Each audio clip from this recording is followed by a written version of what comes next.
wasari'u ila maghfiratin min rabbikum wa jannatin 'arduha as-samawati wal ard u'iddat lil muttaqin. Bergegaslah Anda untuk evaluasi diri, introspeksi, kemudian bercita-cita bisa masuk surga di akhirat. Itu cita-cita paling tinggi.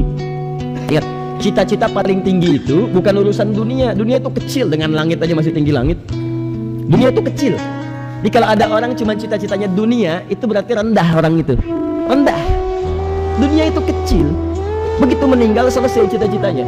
Cita-cita terbaik itu akhirat. Kalau cuma dunia, pengen jadi pilot, boleh, tapi itu rendah. Bagaimana caranya pilot itu, pesawat yang Anda terbangkan mengantarkan Anda ke surga. Begitu mau berangkat, ajak penumpangnya untuk berdoa kepada Allah. Ya, sapa dengan salam, berdoa dengan kebaikan.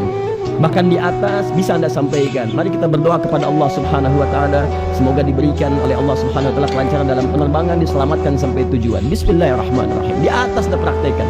Dengarkan bacaan Quran dan sebagainya. Itu jadi ada perbedaan antara pilot muslim dengan yang lainnya. Ya, demikian bagi peserta-peserta atau aktivis-aktivis yang lainnya. Apakah di kantor, di kampus dan sebagainya, itu yang kita bawa.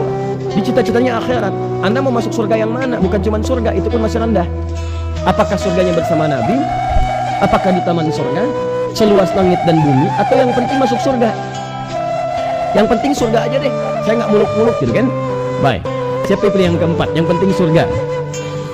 Baik. Ada zaman Nabi sudah ada. Lihat di hadis Muslim. Seorang badui datang kepada Nabi SAW. Dia berkata, ya Rasulullah, bima ma'na? Dullani ala amalin basitin yudkhilunil jannah. Ya Rasulullah, tunjukkan padaku amalan, tapi jangan yang sulit-sulit, yang biasa-biasa aja, yang penting masuk surga. Pintar ya, modal dikit, peruntungan pengen banyak. Pintar. Jangan rumit-rumit lah, yang penting sederhana, yang penting masuk surga. Kata Nabi dalam kalimat yang ringkas, saya ringkas, cukup kerjakan yang fardu aja. Kalau sholat, sholat fardu aja. Kalau puasa, Ramadan saja. Kalau pengen nambah, silakan. Illa anta tawwa. Kalau kamu pengen nambah ibadah sunnah, tapi kamu kerjakan yang ini aja.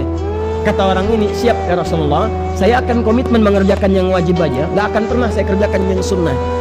Dan saya akan jaga diri saya supaya saya komitmen mengerjakan yang fardu itu dengan meninggalkan maksiat. Fantalaqa, pergi orang itu. Begitu pergi, kata Nabi, aflaha in sadaqa au dakhalal jannah in sadaqa. Kalau dia benar dengan janjinya, masuk surga dia. Tapi tidak disebutkan surga yang mana. Tuh. Mau seperti itu? Kalau mau itu pilihan. Cuman konsekuensinya Anda mesti juga menjaga diri dari maksiat.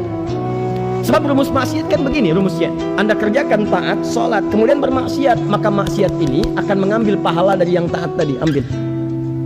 Jadi kalau ada orang sholat kemudian mencela orang lain, di hadis Muslim, pahala sholatnya dipindahkan pada yang dicela. Anda ikut taklim saat bersamaan misalnya membicarakan keburukan orang, maka pahala taklim dipindahkan kepada yang dibicarakan tadi.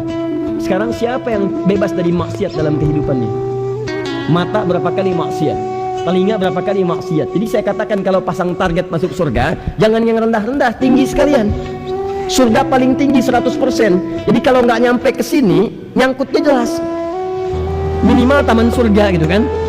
Tapi kalau Anda pasang target yang paling bawah, yang penting masuk surga. Kalau nggak nyampe, di mana nyangkutnya? Paham ya? Nah, karena itu saya ingin mengajak demikian. Dan cara terbaik untuk mendapatkan perubahan hidup, kata Nabi dalam hadis riwayat Muslim nomor hadis 1162, Nabi mengatakan, khairukum man ta'allama al-Qur'ana wa 'allamah. Yang terbaik di antara kalian kalau ingin cari bekal dalam kehidupan dunia untuk menuju Allah adalah orang yang mau belajar Al-Quran, kemudian mengamalkan, mengajarkan kembali apa yang telah dipelajari itu. Inilah ikhtiar kita setiap pekan. Kita duduk berkumpul di sini, sama-sama mencari bekal untuk jadi orang baik dan bekal terbaik menuju Allah Subhanahu wa Ta'ala. Jadi masa iya dalam sepekan gak ada untuk bekal akhirat kita. Anda kerja untuk urusan dunia tiap pagi sebelum subuh berangkat. Masa urusan akhirat gak punya waktu sekali sepekan? Karena itu mudah-mudahan ikhtiar kita diterima oleh Allah Subhanahu wa Ta'ala. Saya mengajak sebelum kita memulai, mari ikhlaskan hati kita, sehingga dengan keikhlasan itu insya Allah ilmu mudah sampai ke dalam jiwa kita, bisa mudah dipahami dan diamalkan dalam kehidupan sehari-hari.